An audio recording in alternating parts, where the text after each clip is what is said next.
여러분 안녕하십니까? YTN 시청자를 위한 옴부즈만 프로그램 시청자의 눈입니다. 먼저 뉴스 진단 시간입니다. 이번 주에는 노량진 배수지 공사장 사고 관련 보도를 모니터했습니다.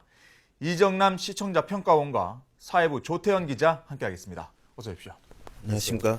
네, 장맛비는 쏟아지고 또 팔당댐 수문은 열어서 한강물 수위가 계속 높아지는 상황에서 공사를 강행하다가 사고가 났는데 따라서 안전불감증이 부른 인재라는 얘기도 계속 들리고 있습니다. 이정남 평가원님, 이번 사고 관련 보도 어떻게 보셨습니까? 네, 말씀하신 것처럼 서울 노량진 배수지 공사 참사는 그 안전불감증이 부른 인재 가능성이 높아 보입니다. 그 지난 15일 오후 상수도관 부설 공사를 하던 인부들이 그 갑자기 불어난 한강물에 수몰되는 사고가 발생했습니다.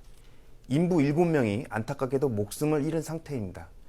계속되는 집중호우로 그 한강 수위가 급상승하고 있는데도 바로 옆에서 지하 공사를 강행한 것부터 어처구니 없는 일이었습니다. 그 보도에 따르면 2011년 9월 시작된 이 공사는 완공 예정일이 내년 4월이어서 굳이 그처럼 위험한 상황에서 작업을 할 필요가 없었다고 합니다.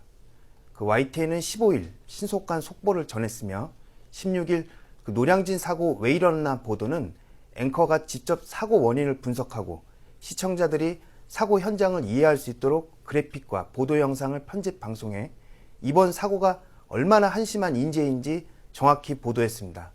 다만 같은 날 오후 8시 뉴스 만만 1부에서 그 동일한 내용을 보도한 보조 앵커가 대형 모니터의 터치를 제대로 작동하지 못한 어색한 실수가 나와 아쉬웠습니다. 그 YTN은 이번 참사의 실종자 수색 속보를 중계하며 사고 원인으로 시공사와 감리단의 판단 착오 가능성을 보도했는데요. 지금까지 나온 당국의 대책을 설명해 주시기 바랍니다. 네, 그렇죠. 이 공사를 발주한 서울시와 시공사 또 감리사 가운데 한 곳이라도 위험을 미리 인지했더라면 이런 사고를 막을 수 있었을 텐데 오히려 서로 책임을 미루는 듯한 모습도 보이고 있습니다. 이 조태현 기자 어떻게 보십니까? 네, 말씀하신 대로 노량진 배수지 참사는 폭우에 따른 천재라기보다는 인재일 가능성이 크다는 정황이 속속 밝혀지고 있습니다. 경기도 쪽에 폭우가 이어지면서 팔당댐 방류량이 늘어나 한강 수위가 올라갔지만 자금난을 겪던 시공사 측에서 공사를 강행한 것으로 드러났습니다. 시공사인 천호건설은 낮은 신용 등급과 열악한 자금 사정으로 사실상 부도 상태였던 것으로 확인되기도 했습니다. 공사 현장에 물이 들어차는 것을 막기 위한 차단막 역시 부실하기 짝이 없었습니다. 감리단은 차단막이 6에서 10mm 수준으로 비가 내렸을 때 수압을 견뎌낼 수 없는 구조였다고 밝혔습니다. 사실상 사고 가능성이 있다는 점을 알면서도 별다른 조치를 취하지 않은 셈입니다. 공사를 관리, 감독해야 할 감리단 역시 근로자들의 대피 여부를 확인하지 않은 것으로 나타났는데요. 이미 폭우 때 대피해야 한다고 근로자들을 교육해왔던 만큼 당연히 대피했을 것이라고 안일하게 판단한 겁니다. 공사를 발주한 서울시 역시 안일하기 마찬가지였습니다. 한강 홍수 통제소가 불어난 한강 수위와 팔당댐 방류량을 15일 새벽 1시 반부터 사고 발생 전인 오후 3시까지 모두 11차례에 걸쳐서 서울시 상수도사업본부에 문자로 알렸지만 시공사와 감리단에는 제대로 전달되지 않은 것으로 보입니다. 또 감리업체와 시공사가 사고가 일어난 날 아침에 안전점검을 15분 만에 겉핥기식으로 마쳤는데도 서울시 상수도사업본부가 현장 확인을 제대로 하지 않고 전화 한 통만으로 공사를 승인한 것으로 나타나기도 했습니다. 결국 이번 참사는 서울시와 시공사, 감리단이 만들어낸 전형적인 인재라는 주장이 설득력을 얻고 있습니다. 서울시는 이번 공사가 전면 책임 감리제로 진행됐기 때문에 시 책임이 아니라는 입장을 밝히고 있는데요. 전면 책임 감리제는 정부나 지자체가 발주하는 공사를 감리업체가 모두 관리, 감독하는 제도입니다. 박원순 서울시장은 사고가 발생한 뒤에 현장을 찾아서 사고 원인과 과정에 대해서 철두철미하게 조사하고 관행적인 모든 문제를 검토해 재발 방지 대책을 만들겠다고 말했는데요. 일단 서울시에서는 공사를 발주한 상수도사업본부와 관련 업체를 감사하겠다는 계획을 밝혔습니다. 서울시는 우선 상수도사업본부에 대해서 설계 변경 여부와 시공사 선정 과정, 공사 과정 등 모든 사안에 대한 자료를 넘겨받아서 경위를 파악할 예정입니다. 필요할 경우에는 시공사와 감리단, 하도급 업체에 대해서도 감사를 진행한다는 방침입니다.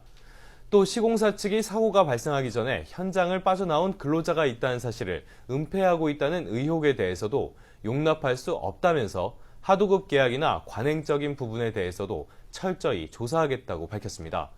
서울시는 근로자 7명이 모두 사망한 것으로 밝혀짐에 따라 유족 지원과 보상 문제 해결을 위한 전담팀을 구성했습니다.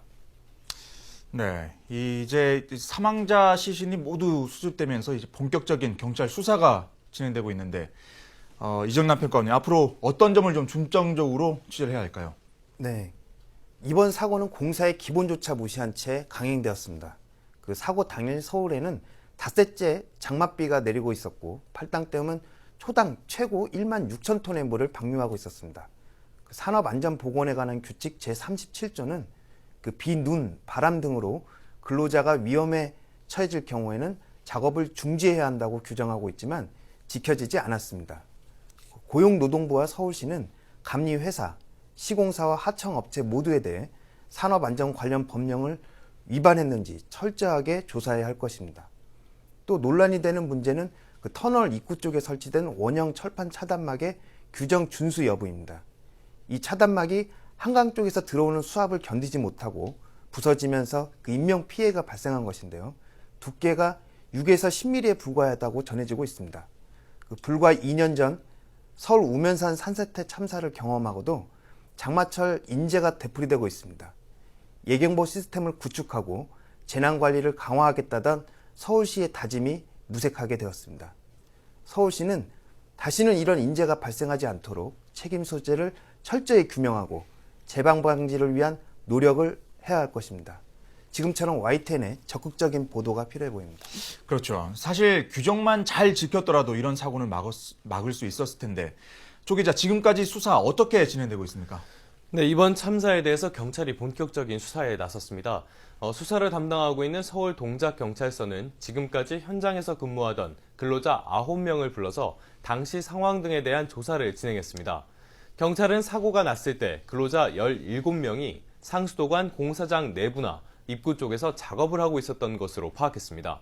이 가운데 숨진 근로자 7명과 사고가 발생하기 전에 탈출한 생존자 이원익 씨 등은 터널 입구에서 1km 떨어진 곳에서 자재를 철거하는 작업을 진행하고 있었습니다. 또 입구에서 700m 정도 떨어진 곳에서는 근로자 4명이 터널에 쌓인 토사를 제거하는 작업을 진행하고 있었습니다. 토사 제거 근로자들과 작업을 하던 직원 그리고 근로자들 6명은 퇴근 시간이 오후 5시여서 사고가 나기 전에 배터리차를 타고 터널을 빠져나온 것으로 확인됐는데요. 공사장 아래쪽에서 레일 정리와 인양을 하던 근로자 3명 역시 무사했습니다.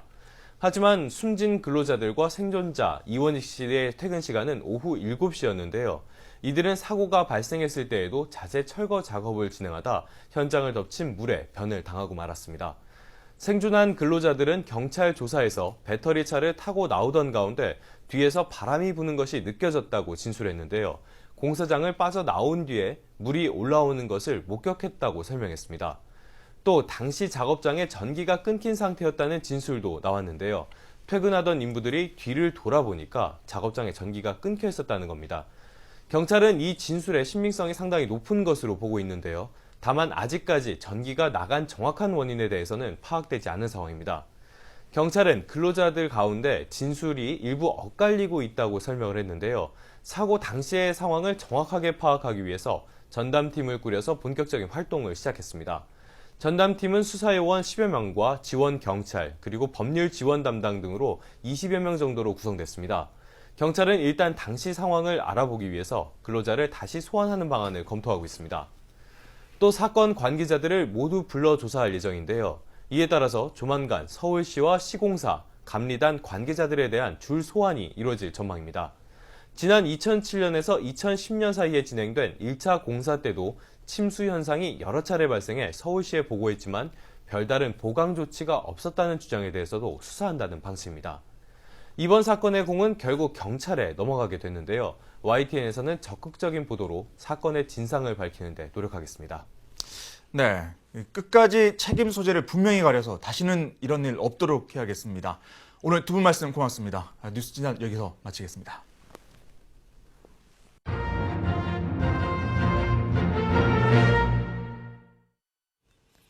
이번에는 시청자들께서 직접 만든 프로그램을 소개하는 시간입니다. 경찰청에서 학교폭력 없는 행복한 학교 만들기 UCC 공모전을 열었는데요. 여기서 교육부 장관상을 받은 작품 함께 보시겠습니다.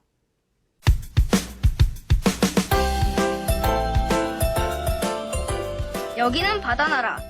용왕님이 사시는 용궁입니다. 으악! 아프다! 아, 저런! 용왕님이 큰 병에 걸리고 말았어요. 용왕님, 토끼의 간이 이 병에 좋다고 합니다. 아이고, 그럼 당장 토끼의 간을 구해와! 아이고. 용궁 비밀요원, 이 자라가 토끼의 간 미션을 맡겠습니다. 꼭 성공하고 돌아오겠습니다.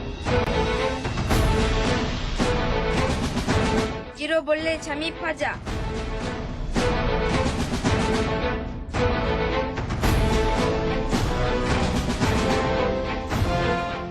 자라는 육지로 몰래 잠입하는 데 성공했습니다.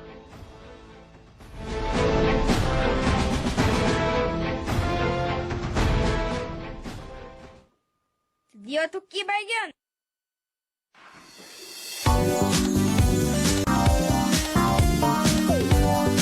아, 그런데 에이!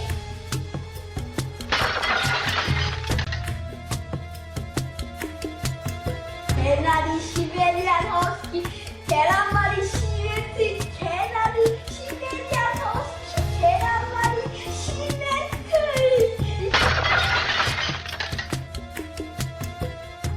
내가 너 웃기게 합성한 사진 카카오톡이랑 네 안티카페에 올렸어. 너 욕하는 댓글이 엄청나게 달렸어.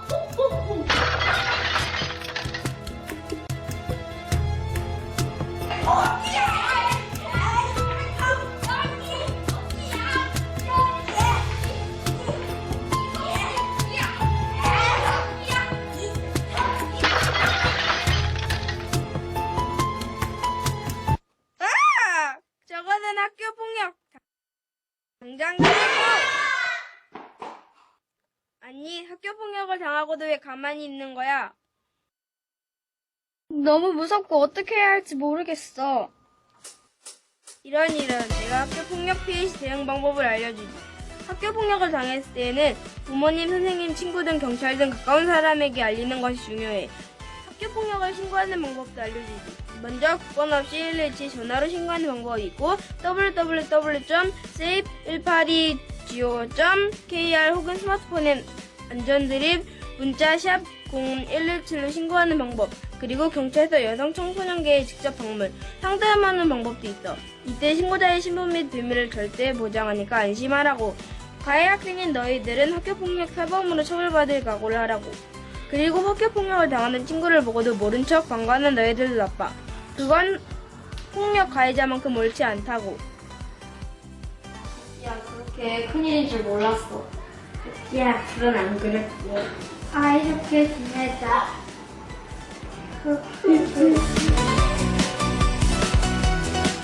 자라님 덕분에 고민이 해결되었어요.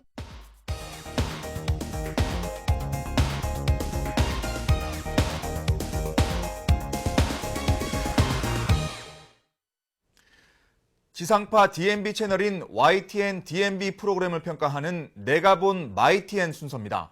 이번 주에는 유아로 닥터와 사이언스 의학 칼럼, 그리고 과학 프로그램 무지개에 대한 조용수 평가원의 의견 들어보겠습니다.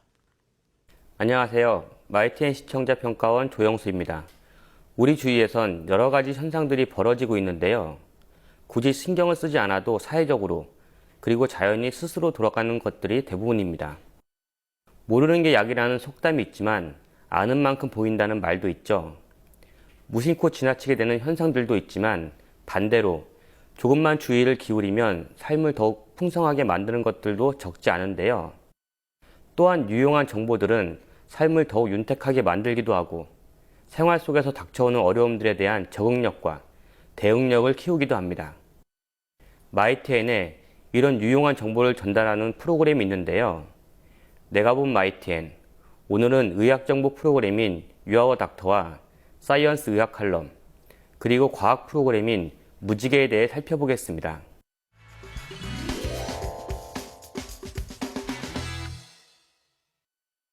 요즘 시청자들은 다양한 공간에서 정보를 얻고 있는데요. 흔하게는 인터넷을 비롯해 방송과 같은 매체나 서적 등입니다. 하지만 이런 다양한 정보의 출처가 어디이고 얼마만큼 정확한 것인지는 최종적으로 정보를 취득하는 사람이 판단할 몫입니다. 조금 아는 것은 위험하다는 말도 있죠. 특히 건강과 관련한 정보는 이를 유통하는 사람들의 주의도 필요하겠지만 접하는 분들도 좀 더 세심하게 따져보는 주의가 필요합니다. 이런 측면에서 유아러 닥터는 역할이 큰데요. 유아러 닥터는 우리 생활에서 접하게 되는 각종 질병의 예방과 치료법을 전문의를 통해 꼼꼼히 알아보고 있습니다. 크게는 암부터 작게는 피부염과 감기까지 다양한데요. 암도 그렇지만 감기나 피부염이 생명을 쉽게 앗아가는 질병은 아니지만 질병을 앓고 있는 당사자들에게 고통스럽기는 마찬가지일 것입니다. 유아러 닥터는 일상에서 쉽게 노출되는 질병에 대한 신뢰 있고 시의적절한 정보를 전달하고 있는데요. 이런 점들이 장수의 비결이 아닐까 싶습니다.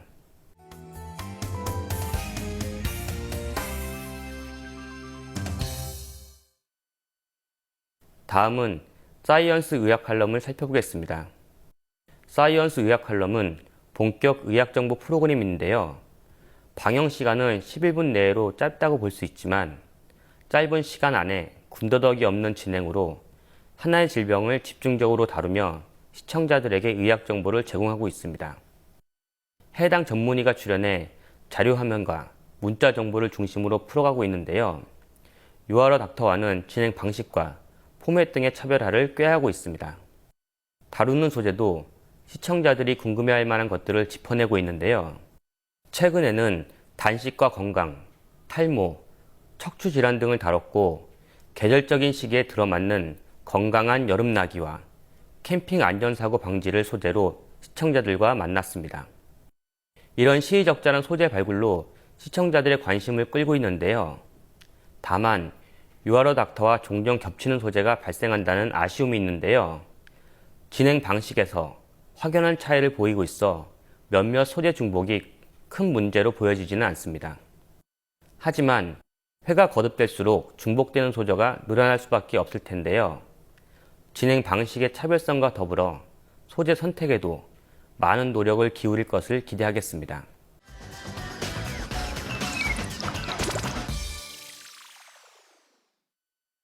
지난달부터 방영된 무지개는 스팀페트롤 시즌2 성격을 갖고 있는데요. 일상이나 교과서에 등장하는 과학 원리를 알아보는 코너로 구성되어 있습니다. 코너 이름도 스팀페트롤에 있었던 것들이 그대로 옮겨왔고 포맷도 크게 바뀌지 않았는데요. 스팀페트롤은 스팀페트롤과 숨은과학 찾기라는 두 개의 코너로 구성되어 있었고 마찬가지로 무지개라는 프로그램도 무지개, 숨은과학 찾기와 더불어 교과서 속 숨은과학 찾기라는 코너가 추가되었습니다. 스팀페트롤에 이어 무지개도 내용 면에서는 크게 지적할 것은 없지만 코너 개편이 아닌 새로운 프로그램이 선을 보인 것인데요. 이에 비해 전작과 차별성이 없어 많은 아쉬움을 남겼습니다. 차라리 스팀페트롤 시즌2라는 이름을 달았으면 하는 생각이 드는데요. 별반 차별성이 없는 프로그램이 마치 새로운 프로그램인 것처럼 방영되는 것에 대한 진지한 고민이 필요해 보입니다.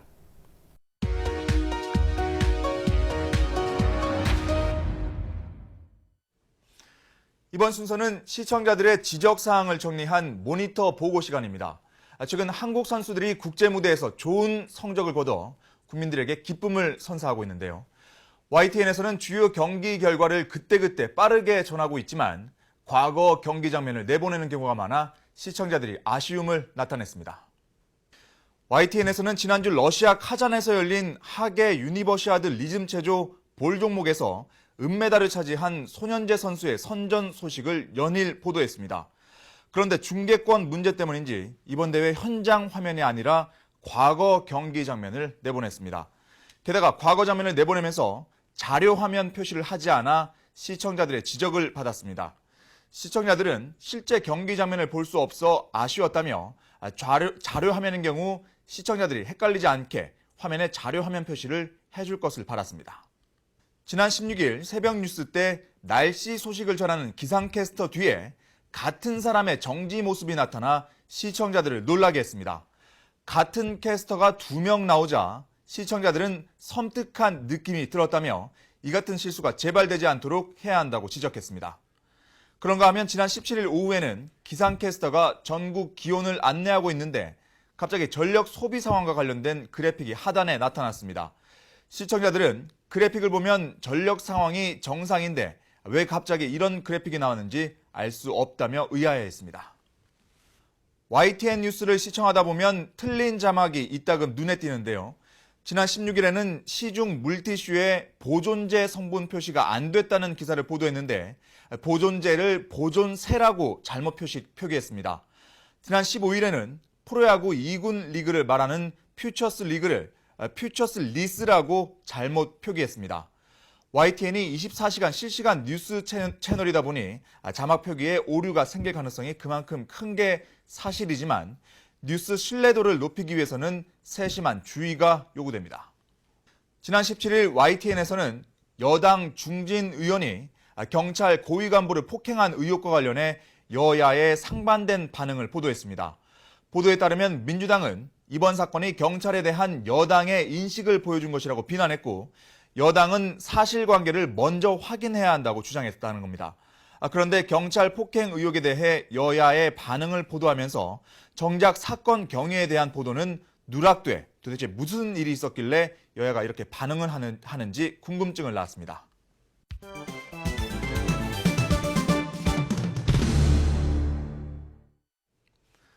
언론 전문가로부터 우리 언론의 문제점과 발전 방향 등을 들어보는 매체 비평 시간입니다. 오늘은 이종혁 광운대학교 교수로부터 뉴스 소비의 격을 높여야 한다는 제목의 논평 들어보시겠습니다. 뉴스는 매체 유형, 수용자의 특성, 그리고 언론이 유기적으로 연계되어 생산해내는 콘텐츠의 결과물입니다. 그런데 이러한 뉴스 소비의 행태가 우리도 모르는 사이에 조금씩 변화하기 시작하더니 극단적인 문제점을 드러내기 시작했습니다. 여기서 말하는 뉴스 소비의 문제란 첫째, 뉴스와 일반 사견, 정보가 혼재된 상태에서 뉴스화된 콘텐츠로 과잉 유통되는 것입니다.